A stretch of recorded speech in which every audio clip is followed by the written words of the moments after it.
In the winter and spring of 1989 and 90, a triangular object with dazzling lights was seen by hundreds of people in the skies over Belgium and Germany. Hovering low above villages and towns, it was reported by civilians, teams of police and military personnel throughout the country.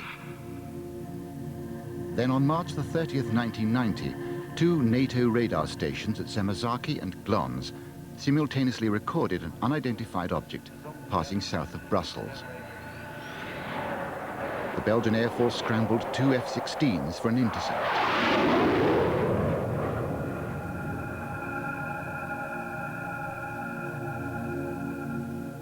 Their radars locked onto the object, the diamond shape, which suddenly drops 1,300 meters in 1 second. As it dropped below 200 meters, it vanished from all radar screens. The Air Force had no explanation. One scientist suggested the pilots were chasing a rare atmospheric phenomenon, but the chase lasted 75 minutes, the object was seen on no less than 5 radar screens, and the testimony of hundreds of eyewitnesses remains.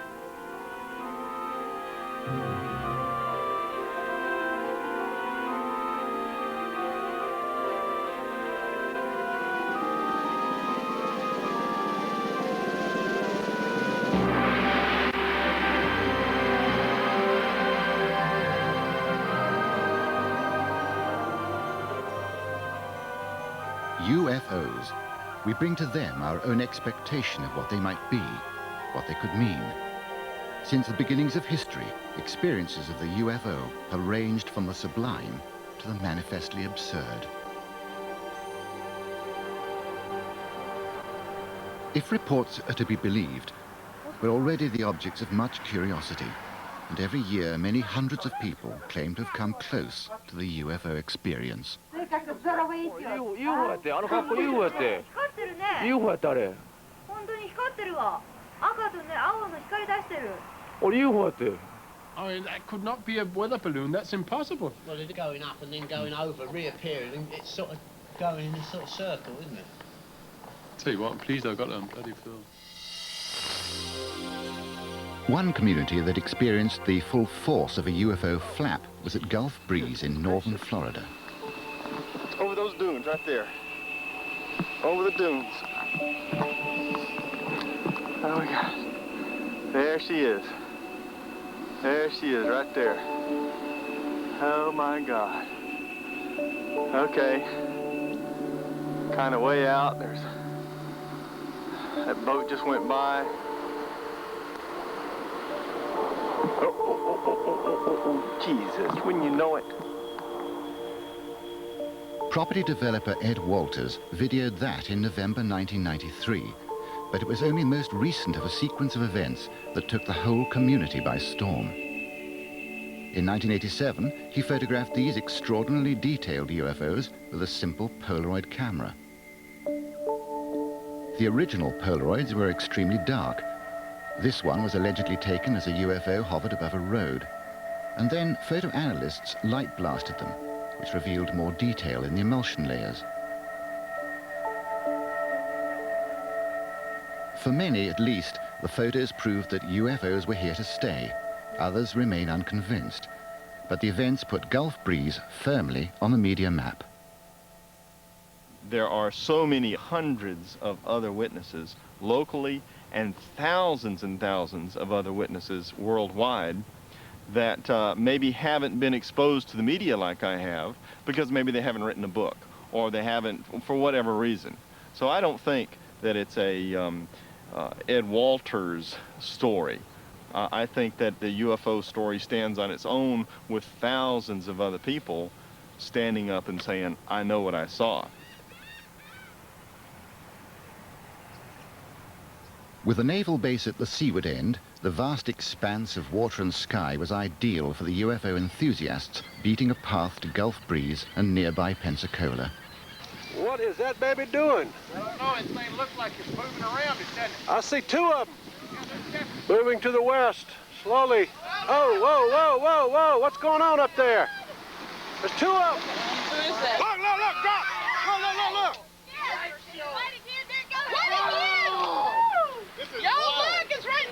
drop something out, Gary. Bruce and Ann Morrison now have 5 hours of video of the strange lights maneuvering above the bay. Look how it moves, Bruce. It's just... Yeah.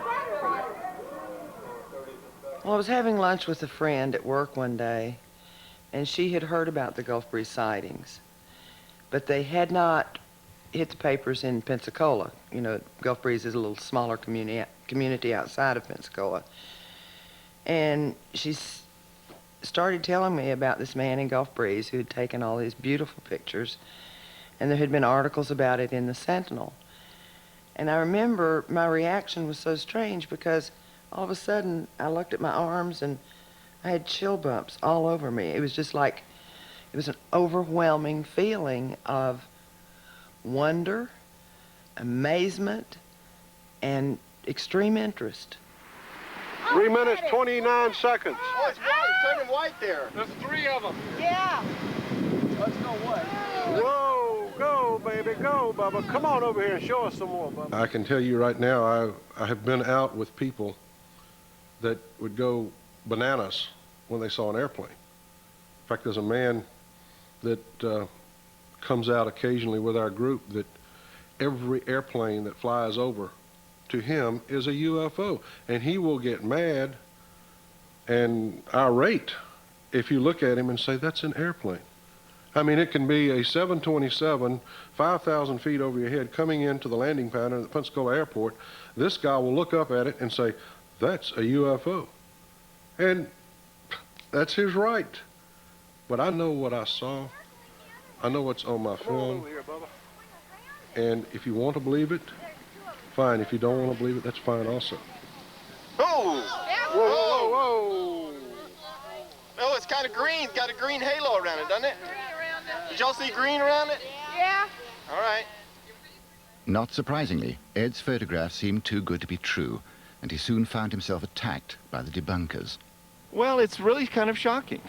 I'm an average fella. I build houses. I'm a working man, and to see something so extraordinary and tell about it, and then to be blasted, it's shocking. You just don't expect that kind of reaction. You expect people to say, oh my gosh, rather than, oh, you're crazy. Over the dunes. Oh my gosh. There she is. There she is, right there. Oh my God. I would like for somebody in the military-industrial complex, for the world governments, I would like for somebody to come forward and say, don't worry, here's what it is, this is the answer, sleep well. But they don't do that. I think they don't know. I think that they're struggling just like we're struggling. I think that when there is a flap, a UFO flap, then I think that the military and the governments of the world are paying attention behind the scenes. The love-hate relationship between governments and UFOs was realized in the United States Air Force's Project Blue Book, set up to investigate cases like these during the 1950s and 60s.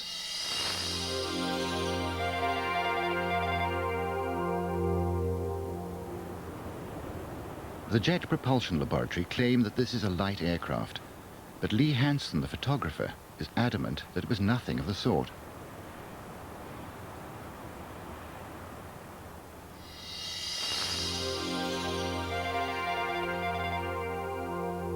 As James Waters drove through Monument Valley, a bright object sped past, followed by another a second later. Slowed down, the object seems to contract and expand. Official explanation, a meteorite. But two, one after the other?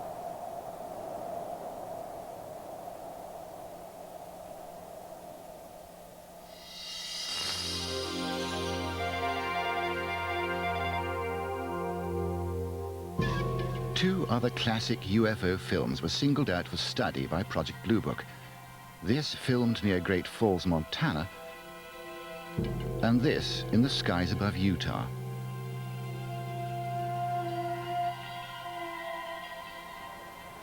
Alan Hynek, an astrophysicist, was brought in as a specialist consultant to the team. Initially skeptical, His attitude changed when these two films were analyzed. The Utah film had already been subjected to some 1,000 or so man-hours of analysis by the Navy's Photographic Interpretation Laboratory. So the panel got up from their chairs and crouched around the wall to examine the films, and they asked to have the films run several times, as a matter of fact. Now, the Navy had, on the basis of their detailed analysis of the Utah films, they had concluded that the objects shown in the films could not be birds, balloons, aircraft, and so forth, but indeed that they were self-luminous, unidentified objects. Despite this conclusion, the panel rejected it and concluded that the objects were birds. They couldn't be unidentified, therefore they had to be birds.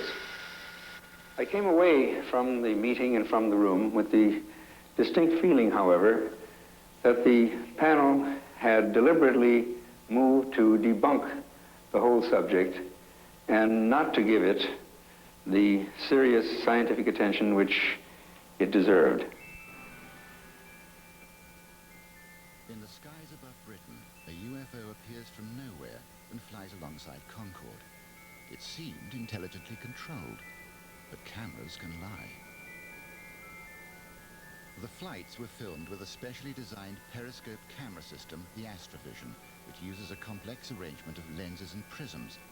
We asked Alan Tanner of the original British Airways film team to take a closer look. Now, this is probably the classic UFO shot that everybody refers to when they talk about UFOs and Concorde. Again, you will find that it looks very similar to other shots that we've got with funny little marks on it that people say, was this a UFO or wasn't it? Look at it closely and you'll find that there's that little spot of light coming there which could be quite easily mistaken for a UFO, but in fact it's quite possible that the sun, which was off to the left-hand side, had caught the front element of the Astrovision periscope system and would have caused an internal reflection. And I feel that that is really sums it all up. You will see that as the camera moves, so that little spot moves, and I don't think that's a UFO.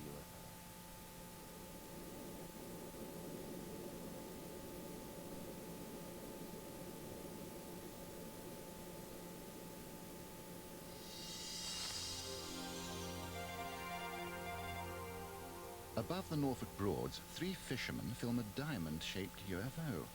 Checks were run on aircraft and weather balloons, but the skies were, to all intents and purposes, completely clear. 3 months earlier, besides the Black Sea, a tourist videoed this. It seemed an extraordinary coincidence. Until we met Simon Nash of Panasonic. This is a basic iris motor. The principle of the iris motor is to regulate the amount of light entering the camera. The iris motor will open on very dull scenes and poorly illuminated scenes and close down on very high intensity or brightly lit scenes. We actually have no idea what this sort of object is here in the sky. It could be a reflection from a plane or some other light source. But as the camera starts to zoom in, you can clearly see here the shape of the actual iris elements within the lens section of the camera. It appears to be caused by a reflection of light entering the front of the camera and bouncing around between the lens elements. And of course, sandwiched between the lens elements is of course the iris motor. And the iris motor takes on this characteristic shape that is often seen when you're looking directly or indirectly in towards the sun. But the image at the beginning of the tape is quite unusual and is something that can't be explained by normal camera technology, if you like. Over the past 30 years, some 8,000 UFO sightings have been reported to a special department at the British Ministry of Defence. About 5% or 400 of these remain unidentified. Nick Pope is the man from the ministry. The thing to stress is that 95%, I would say, of the reports that we get can be very easily explained. There is probably a hard core of about 5% which appear to defy explanation, and of course we keep an open mind on them.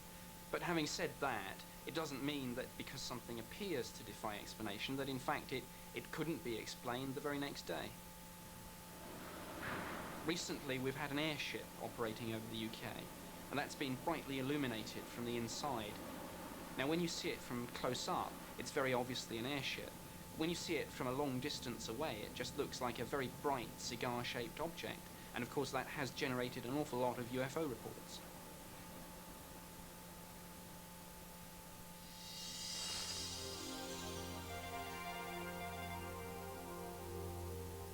Many reports continue to defy rational explanation.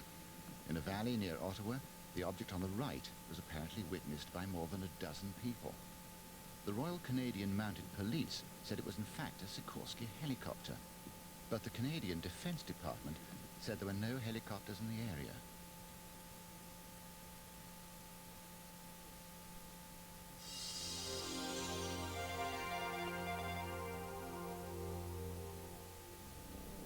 In Oxfordshire, while filming a farming program, a TV crew suddenly noticed this object over the fields. Well, first of all, we saw what appeared to be a very large vapor trail, much thicker than the normal vapor trails. And when this vapor trail finished, it stopped at a straight line, you know, as opposed to fading out. The object, which was obviously circular and an orange-yellow colour, seemed to stop very slowly, and then very quickly out of frame, and it went so quickly, you just couldn't follow it. It seemed to be an amazing speed, it really was. Well, first of all, it was the vapor trail, which seemed to suddenly appear. The line in the sky before the vapor trail actually appeared was also visible, so it looked as though it must have passed overhead without us noticing it at all. But then the vapor trail itself was, may I say, sort of curly, as though the object that was leaving it was in fact spinning. Then, looking at the object itself, you could see with the naked eye that it was in fact spinning, and orange and round.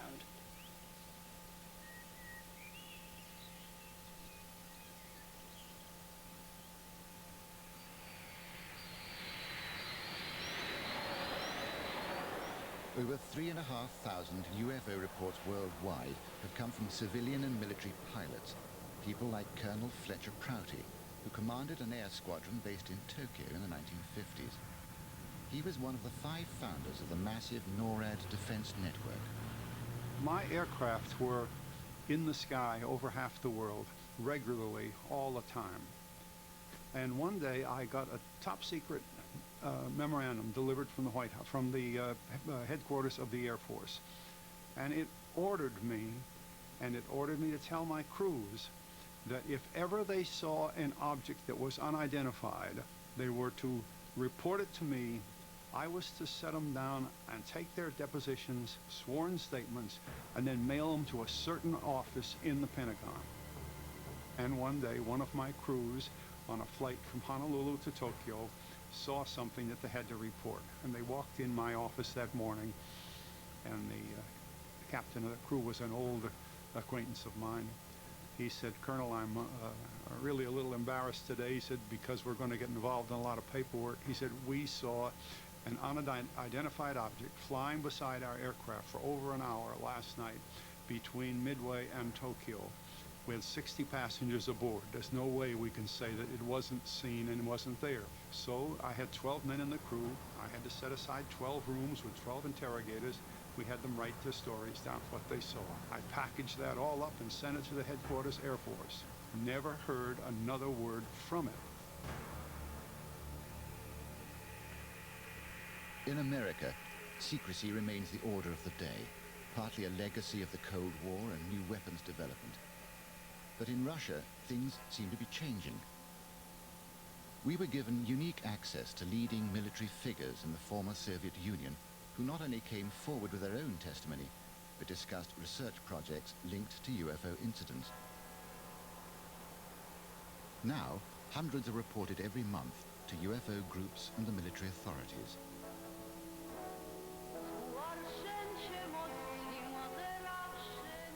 As a Russian film crew were making a music video, watching crowds saw this object appear over the center of Tbilisi.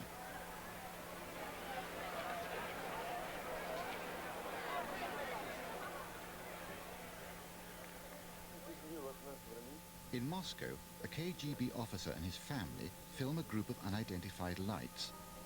Until very recently, people never dared report UFOs, let alone release pictures like these.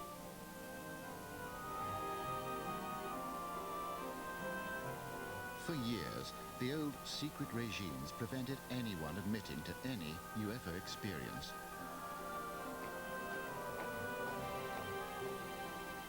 Now, for the first time, General Major Boris Surikov was able to tell us about an unidentified flying object encountered during the Second World War. As it approached, it electrically charged their bomber, threatening a massive fuel explosion. To save the plane, they jettisoned the bomb load, but reported their mission a complete success for fear of reprisals. A shape something like this. Here a ray of fire. This part is reddish. The bow is light.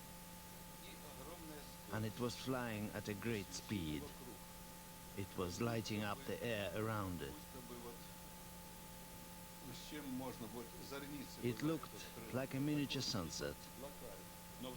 In the center there was a strange-looking flying object. It did not look at all like an anti-aircraft explosion. The diameter of a flare from an anti-aircraft missile explosion is about 10 meters. Here it was larger, and it was longer than our Buran or an Energia shuttle. I think it was about twice as long, and it isn't the type of thing which we or the Americans launch into space.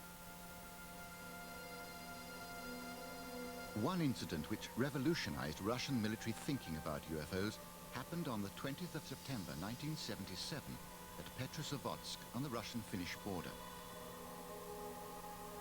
At about 4 in the morning, over 170 witnesses, including 20 border guards and police, saw a large, glowing object raining down beams of light. It hovered over the town for some 15 minutes before moving off towards the Finnish border. But it had been seen over a wide area for at least 4 hours before that. Colonel Boris Sokolov headed the Ministry of Defense's investigation team. Later, having read the report, I found that a large group of military men had witnessed the event, about several hundred kilometers away from Petrozavodsk, in one of the border regions. When they tried to report it, using their usual field communications, they had telephone and cable lines, radio and shortwave, none of them worked. After the incident, which had lasted for several hours over Petrozavodsk, and a little shorter period of time over the border area, all communications were suddenly restored. This event so concerned the military that for the first time they and the scientists began a unique state-funded research project. The Russian Academy of Sciences and the Ministry of Defense in Moscow were able to draw on a potential observer force of some 6 million troops. It was a huge number, an experiment that will never be repeated. It lasted 10 years, and the whole of the Soviet Union was involved, 1/6 of the globe. And the number of potential observers was over 10 million.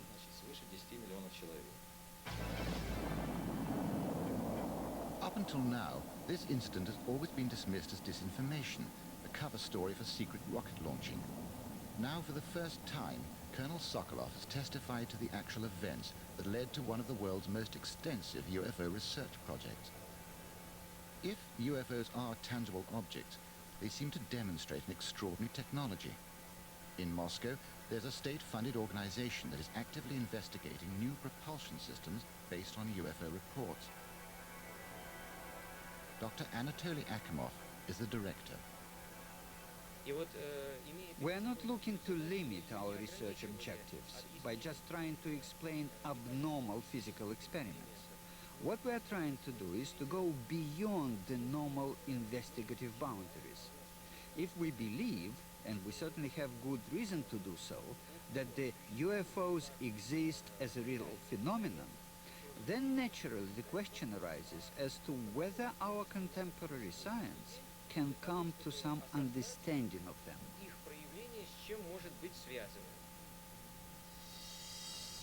In stark contrast to the openness of the Russians, the British Ministry of Defence are still denying an incident that happened in 1980 here at the Woodbridge Joint British-American Air Force Base.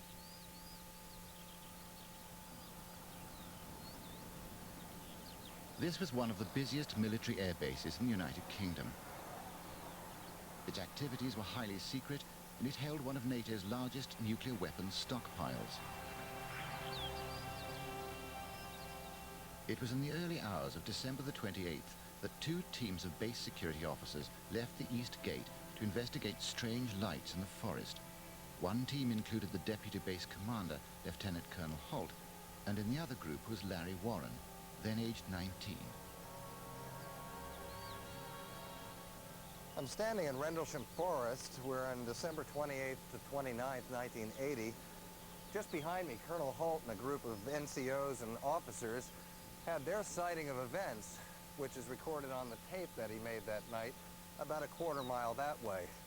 My event took place right here, heading toward this farmer's field. I had no idea what was about to happen.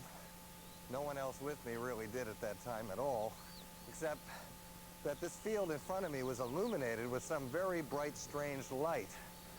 I noticed that this giant oak tree here was illuminated as well. That was my first indication that something wasn't right in the field. As standard procedure, Lieutenant Colonel Holt was tape recording his team's progress through the forest. As they measured radiation levels, they spotted something through the trees. The voices you hear are from the actual tape. The pictures are a reconstruction. Strange, small red light. You'll see out maybe a quarter to half mile, maybe further out. Switch off. The light is gone now. It was approximately 120 degrees. You're all set. Is it back again? Yes, sir. Toward God's flashlight set. This will map the edge of the clearing so you can get a better look at it. So you can get the star scope on it. The light's still there, and all the barnyard animals have gotten quiet now. We're heading about 110 to 120 degrees from the site. I'm through to the clearing now. Still getting a reading on the meter. About 2 clicks. Maybe 3 to 4 clicks, getting stronger. As Holt and his team were moving towards the light, Larry Warren and the others saw a curious circle of mist in the field in front of them. Out in front of me, as we approached, I could see, as I was watching this mist on the ground, there was other Air Force personnel, security, police, all throughout this field. Over in the distance was two cameras, and one was a video camera, one was a motion picture camera. And at the time, the video cameras were very bulky technology, but I recognized it for what it was. Everything I saw in this field was documented on film that night, both on still photographs and on motion picture. There's no doubt about it. What I saw, I'll walk to the center of the area where this mist was. You can see it clearly. Ground zero would be here. After watching this object on the ground, a red ball of light moved in. I thought it was an A-10 taxiing to RAF Woodbridge behind me, about a mile. Came in over that far stand of trees, stopped over the circular fog-like object on the ground, dispersed in an explosion of color that was soundless, heatless, and what happened was a transformation somehow of this mist to a structured object. It was about 30 feet at the base, 20 feet in height, and a bank of blue lights at the base of it, and mother of pearl or rainbow effect all over. It was very difficult to look directly at. The worst thing that happened to me was that when the event transpired, when there was that transformation somehow, some senior people ran off into these woods, into these fields, and left us here. And why I didn't run could have been shock or whatever, but a number of us ran, a number of us just stayed glued. I think it's something on the ground. I think it's something died on a tree right over. It's about the first nightbird we've seen. We're about 150 to 200 yards from the site. Everything else is just deathly calm. There's no doubt about it. There's some type of strange flashing red light ahead. It's yellow. I saw a yellow tinge in it too. Weird. It appears to be maybe moving a little bit this way. It's right on past that. Yellow. It's coming this way.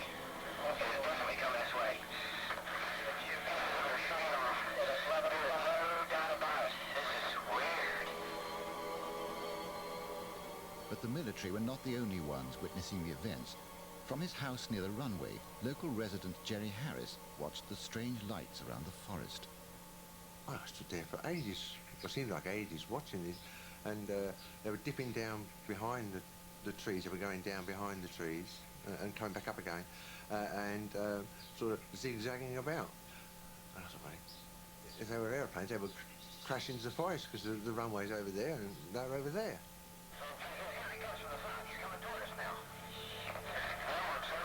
I heard these noises over the base. I heard voices shouting. I couldn't hear what they were saying because of the distance, but I could hear that the wind was in my direction. And also then I heard vehicles start up and sort of drive off. Well, I imagine anyone could have made this up if they were very imaginative. However, I don't know why someone would have chosen to make it up and then carry it on for 14 years when we all have certainly bills to pay, lives to live, other interests, you know. I don't think anyone could make this up. Not the evidence. Actually, you could remove me from the story and you still have a story there. It's just not going to go away. This one will never go away. A strict security clampdown, denials and other explanations quickly followed the incident. Orford Ness Lighthouse, 6 miles distant, was one. Others included meteorites, police cars and bright stars. The alleged films and photographs have never been released, but one abiding piece of evidence remains. Lieutenant Colonel Holt's report, authenticated as genuine by the British Ministry of Defence.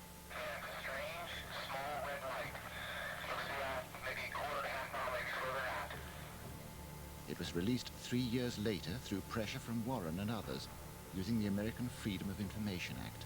We're about 150 or 200 yards from the site. Everything else is just deathly calm. There's no doubt about it. There's some type of strange flashing red light ahead. It's yellow. I saw a yellow tinge in it too. I wasn't there at the time of the Woodbridge sighting, so I can't be sure what happened. It may well be that no explanation was found for what happened that night, but when we find no evidence of a threat, our involvement ends, so something can be unexplained, but not necessarily lead to any further official work.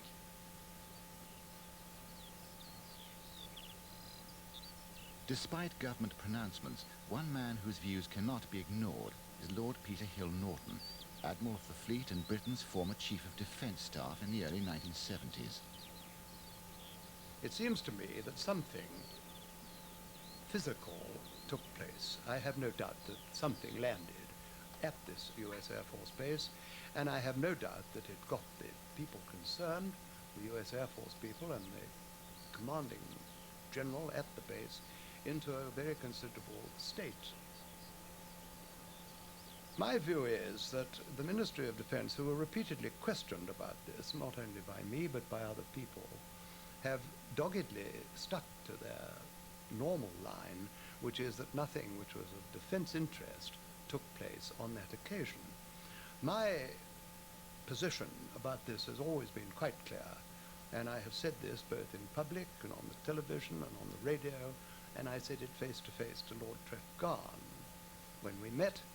Either large numbers of people, including the commanding general at Bentwaters, were hallucinating, and for an American Air Force nuclear base, this is extremely dangerous, or what they say happened did happen. And in either of those circumstances, there can only be one answer, and that is that it was of extreme defense interest to the United Kingdom. And I have never had a satisfactory rebuttal of that view. The case of the crashed disc and its alien occupants has become an enduring UFO classic. On July the 2nd, 1947, near Roswell in New Mexico, an extraordinary collection of metallic and other debris was discovered by Mac Brazel, scattered widely over his ranch lands. A few days later, he contacted local Sheriff George Wilcox, who called the Roswell Army Air Base. They sent Major Jesse Marcel to investigate and to collect as much debris as possible. The Army issued a press release saying they'd recovered a crashed disc.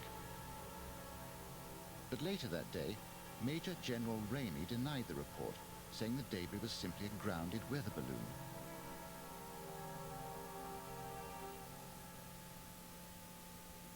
For Fred Whiting, of the Fund for UFO Research, the official conclusions simply didn't hold water. And with other researchers, he's filmed the testimonies of some surviving witnesses and their family members. Heretofore, stories of crashed saucers were twice-told tales. I have a brother who has a cousin who has an uncle whose barber says he knows someone who heard something. That has been the way most of these accounts have been circulating. That's very frustrating because you can't follow up on that. You can't ascertain what the facts are, and in all likelihood the story's bogus because it's been told by so many people and therefore is quite distorted. Roswell is different. Roswell has a cast of characters who are known, most of whom are still alive even after 46 years, all of whom are extremely credible people. One thing I was certain of, being familiar with all our activities, that it was not a weather balloon, nor an aircraft, nor a missile. It was something else of which we didn't know what it was. There were just fragments strewn all over the area, an area about 3/4 of a mile long and several hundred feet wide. One evening we were watching TV, and it was on TV there was something about space. And my grandmother looked over at me and she said, "Barbara, do you believe in anything, outside of the earth?" And I said, "I do." And she said, "Well, I have something that I would really like to tell you, but I don't want you to ever discuss this or tell anyone because I've never told anybody." She just wrote an article one time and put flying saucer on it, and that's all she had ever written down on a piece of paper. And I said, "Fine, what do you need to tell me?" And I thought it was going to be something completely different than what she told me. And she said, in the 40s, there was a spacecraft, a flying saucer is what Big Mom called it, crashed outside of Roswell. And I said, "That's interesting." I said, "How do you know about it, Big Mom?" And she said, "Your grandfather, George, was as a sheriff at the time.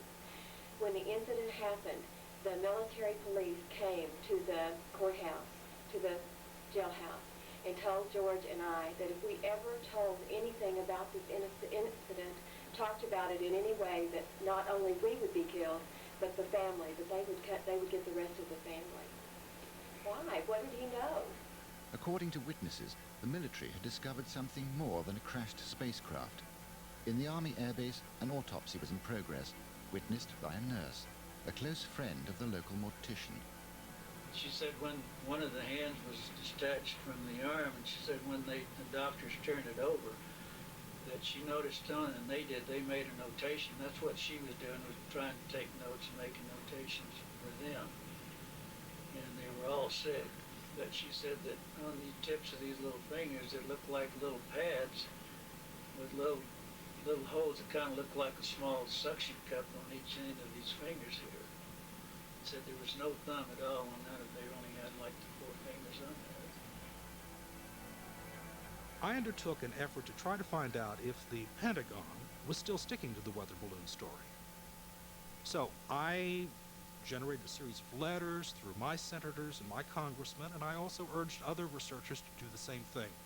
What we got was a very clear pattern of denial and buck passing.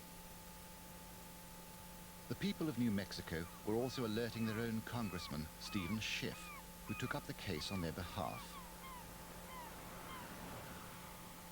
From the statements of witnesses that I've seen or read, a number of individuals described that whatever it was that was recovered from the area around, actually Corona, New Mexico, near Roswell, that apparently it was put in a special plane that was flown in for this purpose, and that the materials were under armed guards because people described the MPs. And I think it's logical to say that weather balloons aren't normally flown by special planes under armed guard. So that by itself at least raises a legitimate question as to, was this a weather balloon? I got a response from an Air Force colonel who just said, "We've referred your request to the National Archives." And, that simple, that quick. And so I contacted the Department of Defense again and received a response at a higher level. "We're referring you to the National Archives." So I contacted the National Archives. The National Archives responded to me that they didn't have any material on the Roswell incident. Now, needless to say, I considered this a runaround at the least, and it was at that point that I asked our General Accounting Office to assist me. The General Accounting Office, at Congressman Schiff's request, agreed to undertake an inquiry into whether or not there was a cover-up of information concerning the Roswell events. An investigator was assigned to the case, reporting back, of course, to the Congressman's office, since the General Accounting Office is a creature of the Congress. It's the Congress's investigative arm. This investigator approached an official within the Air Force Congressional Liaison Office, the Director of Plans and Operations, Colonel Larry Shockley. The investigator said to Colonel Shockley, "I'm interested in getting into the Roswell case." Colonel Shockley's response reportedly was, "You've got no business getting into that." This is not the first, and I suspect nor will it be the last, such obstruction of this investigation. They didn't say, Congressman Schiff, we have documents, but they're classified. You're going to have to go through certain procedures if you want access to them. That would have at least been a reasonable response. But to send me to an agency which doesn't have the documents, and by now they must know that, that is not a reasonable response. Stephen Aftergood of the Federation of American Scientists believes there could be a less secretive and more mundane explanation. The National Archives reports that it has more than 300 million pages of classified documents from before 1960 alone that are awaiting declassification review. In other words, documents dating from pre-World War I through 1960. If we extrapolate that to a likely estimate for all classified documents through the present, I would say there have to be well in excess of 1 billion pages of classified documents that are waiting for declassification review. The secrecy system has become reflexive. We are concealing a lot of information that is not genuinely sensitive, and ironically, we are probably not protecting those genuinely sensitive secrets adequately.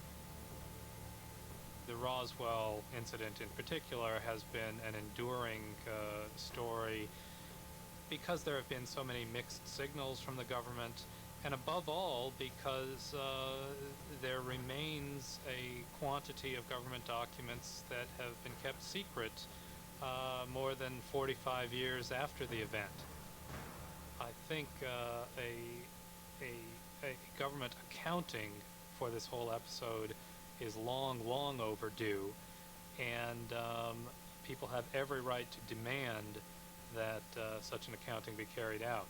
Whatever may have been legitimately secret 45 years ago has diminished so greatly in sensitivity that the public interest in its disclosure far outweighs any conceivable sensitivity that might remain. Now what we need to do is we need to establish in the minds of the Congress, it's already firmly established in the minds of most of the UFO researchers in the United States and elsewhere around the world, that there is indeed a cover-up of information. For what reason? We can only speculate. To what end? We haven't the faintest idea. But the fact of the matter is that our government is not being responsive to its citizens who want simply to know the facts. I think there's a big leap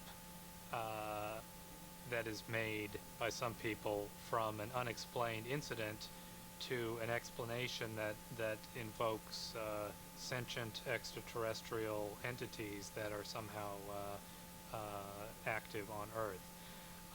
I am not personally cognizant of any evidence to support that, but certainly there is a vast quantity of government documentation on the phenomenon of unidentified flying objects of one sort or another. A year has passed since Stephen Schiff and the others started looking for answers, and they're still waiting. The latest information is that all the documentation or methods traffic between the relevant air bases for the years 1945 to 1950 has been completely destroyed, contrary to government regulations. So the real truth behind Roswell may never be known. Whatever Roswell tells us, and whatever the outcome, the fact is that UFOs simply won't go away. And as thousands of reports continue to flood in year by year, people will be looking for answers. Whether they find them depends on how open our governments choose to be.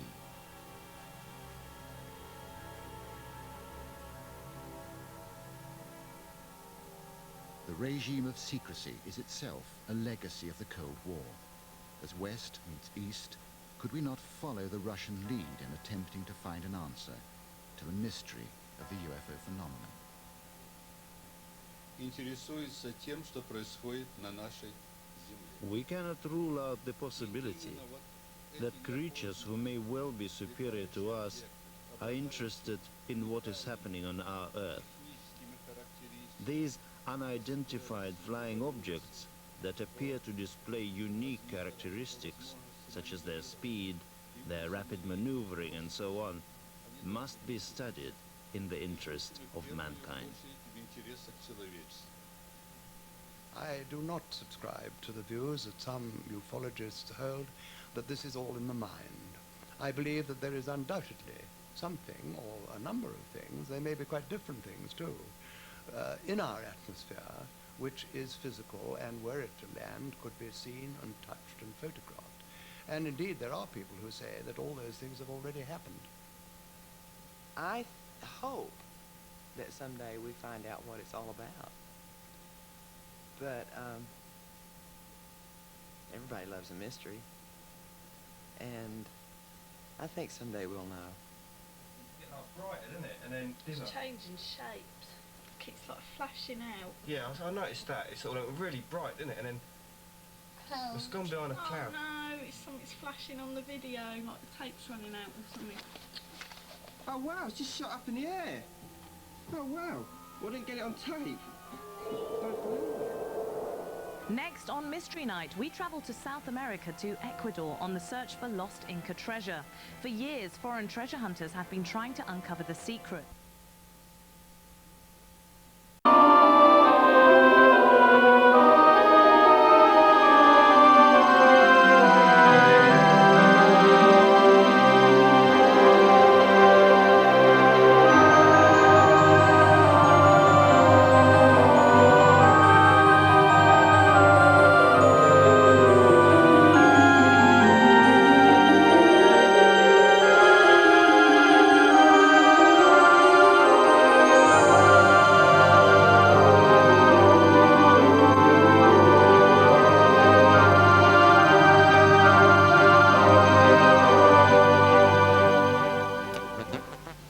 Accompanying this programme, please send a cheque or postal order for £1.50 made payable to Central Television to UFO, Box 96, Birmingham B1 2JL. Please enclose an A4 self-addressed envelope with 47p postage.